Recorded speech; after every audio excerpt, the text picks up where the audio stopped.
Feasible models, feasible नहीं, rural electrification के लिए हमने ये डिजाइन की।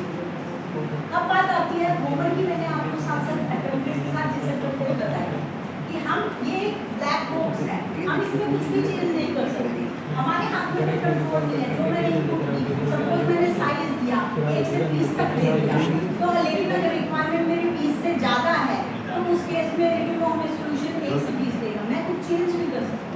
तो उसके लिए हम क्या करते हैं, मैटलैब का सहारा लेते हैं, उसमें अपने आप प्रोग्रामिंग करते हैं, उसको एक ऑप्टिमाइजेशन टेक्निक सुना हुआ है, ऑप्टिमाइजेशन जैसे PSO हो गया, रेवॉल्फ हो गया, और डिफरेंट जो ऑप्टिमाइजेशन टेक्निक्स अप्लाई करके उस फंक्शन पे हम क्या करते हैं, ऑप्टिमल सॉल्यूशन या ऑप्टिमल साइजिंग की तरफ जाते हैं। तो कि अभी तक सिमुलेशन बेस्ड चल रहा था, अब हम इंटेलिजेंट अप्रोच यूज करके optimisation, size optimisation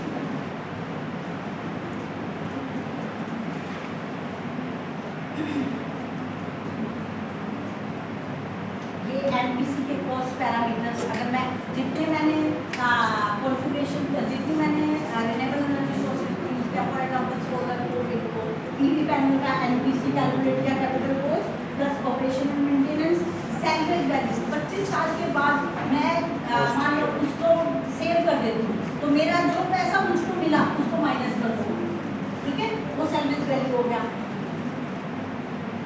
wind turbine में भी इसी तरीके से बायोमास, बैटरी का भी, ग्रिड से ग्रिड परचेज। अब हमारा मेन मकसद क्या है, कोई भी सिस्टम डिजाइन करने के लिए कॉस्ट मिनिमाइजेशन। कॉस्ट की बात हम क्या कर रहे हैं, एनपीसी की बात कर रहे हैं, कॉस्ट मिनिमाइजेशन किया, कॉस्ट मिनिमाइजेशन, उसके लिए मिनिमाइजेशन करने के लिए हम ऑप्टिमाइजेशन टेक्निक्स का यूज करते हैं। दैट मीन्स हमारा जो ऑब्जेक्टिव फंक्शन है वो क्या है, मिनिमाइजेशन ऑफ नेट प्रेजेंट। अब उसके साथ में कुछ कंस्ट्रेंट्स होते हैं, फॉर एग्जांपल मैंने जितने वेरिएबल किए उसकी अपर और लोअर लिमिट मैंने डिफाइन कर दी। Suppose number of PV panel मेरे को कैलकुलेट करने हैं, मैंने उसको 0 से 1000 तक वैल्यू दे दी, अपर लिमिट आपकी 1000 दे दी और लोअर लिमिट आपकी 0 दे दी। फॉर एग्जांपल विंड का भी ऐसे करेंगे, बायोमास का भी और बायोगैस का, मैंने 4 वेरिएबल चूज कर लिए। स्टोरेज लिमिट दे दी कि मेरी बैटरी की जो स्टोरेज है with in this limit he charge कर सकते हैं। पावर रिलायबिलिटी कंस्ट्रेंट, मतलब जो सिस्टम डिजाइन करें वो 24/7 आपको सप्लाई प्रोवाइड करे। इसके लिए कुछ ये 3 एल्गोरिथम हमने अप्लाई किए, harmony search, PSO and grade. I think time का कंस्ट्रेंट है तो इसको नहीं कोई बात नहीं। अगर मैं बात इनपुट पैरामीटर की बात करूँ, टेक्निकल और economical input parameter, hourly load, demand study area 1 का हमने लोड असेसमेंट किया, स्टडी एरिया 2 का किया। तो समझ आ रहा है, सब ऊपर से जा रहा है? नहीं बात सही है, कंज्यूमर बेस्ड है, समझ आना चाहिए।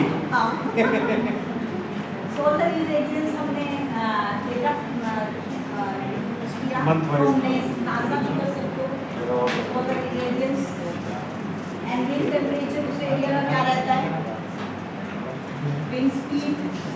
और जब हम ये ऑप्टिमाइजेशन टेक्निक अप्लाई करते हैं तो कुछ पैरामीटर्स होते हैं आलू के, जैसे एचएस, हार्मनी सर्च के कुछ पैरामीटर्स हैं, एचएमआर, इनकी वैल्यू फिक्स हमें करनी पड़ती है, ठीक है। ये इकोनॉमिकल डेटा हमने प्रोवाइड किया, रिजल्ट दिया है। पहले ऑफ ग्रिड के हमने की, PSO और एचएस लगाया, मॉडल M11 M2 वही कॉन्फ़िगरेशन से जो पहले चूज की, यहाँ से फाइंड आउट किया किसका एनपीसी और 0 ही कम है,